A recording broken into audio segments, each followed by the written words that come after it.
आज हम इस वीडियो में सीखेंगे ट्रिग्नोमेट्री की वैल्यू टेबल कैसे हम बनाते हैं।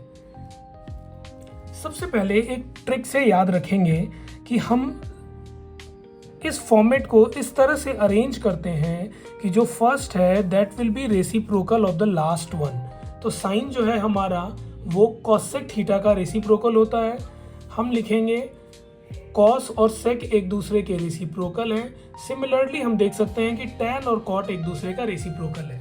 तो इस टेबल को हम ऐसे लिखेंगे कि जो फर्स्ट में हमने लिखा that will be reciprocal of the last. जैसे यहाँ लिख दिया हमने sine is reciprocal of cosec, similarly cos is reciprocal of sec और टैन जो है वो कॉट का रेसिप्रोकल है।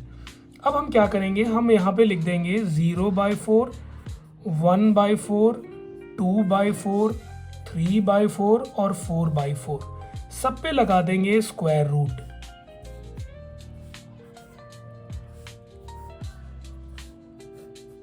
अब हम देखेंगे 0/4 हमारा 0 होता है तो स्क्वायर रूट ऑफ 0 क्या होगा, वो भी हमारा 0 हो जाएगा। सिमिलरली स्क्वायर रूट ऑफ 1 होता है हमारा और स्क्वायर रूट ऑफ 4 होता है हमारा 2, तो हम लिख देंगे 1/2। वैसे ही इसे कट कर सकते हैं, 2 1 जा 2 2 जा, तो स्क्वायर रूट ऑफ 1 तो हमारा 1 ही होगा, बट यहाँ पे आ गया स्क्वायर रूट ऑफ 2, उसे ऐसे ही छोड़ देंगे। सिमिलरली यहाँ पे हो जाएगा हमारा स्क्वायर रूट ऑफ 3 अपॉन में आ जाएगा हमारा 4 है स्क्वायर रूट का, तो ये आ जाएगा हमारा 2। यहाँ पे 4 को कट करके हम 1 लिख देंगे, तो स्क्वायर रूट ऑफ 1 जो होगा वो हमारा 1 ही होगा। नेक्स्ट के लिए हम क्या करेंगे, ये सारे वैल्यूज़ को उल्टा करके अरेंज कर लेंगे हम। तो हमारा क्या हो जाएगा, ये 1 जो लास्ट में था यहाँ पे हमारा फर्स्ट में आ जाएगा। ये √3/2 हमारा सेकेंड लास्ट था, तो यहाँ हमारा ये सेकेंड वैल्यू बन जाएगा।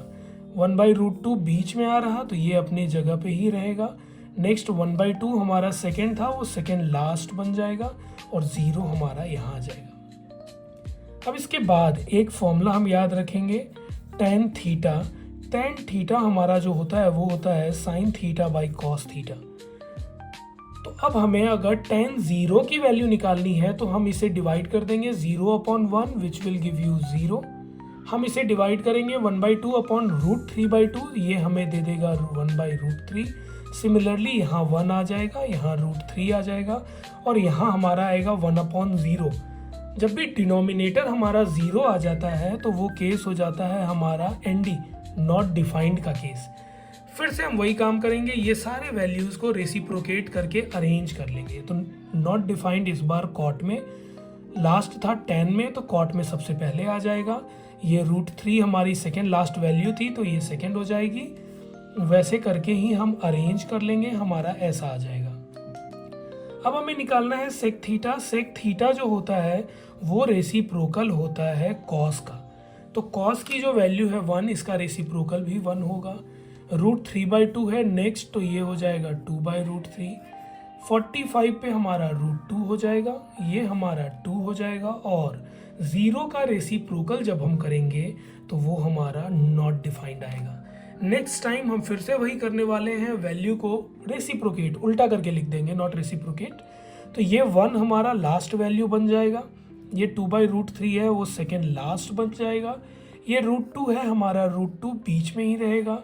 नेक्स्ट है 2 सेकेंड वैल्यू बन जाएगा और लास्ट नॉट डिफाइंड था तो कॉसेक में हमारा जो 0 होगा वो नॉट डिफाइंड होगा। तो ऐसे करके हम इस टेबल को बना सकते हैं, या फिर अगर साइन थीटा की वैल्यू हमें ये याद है तो भी हम इस टेबल को रिलेट करके बाकी सबकी वैल्यू फाइंड कर सकते हैं for specific angles 0 degree, 30 degree, 45, 60 and 90 degree.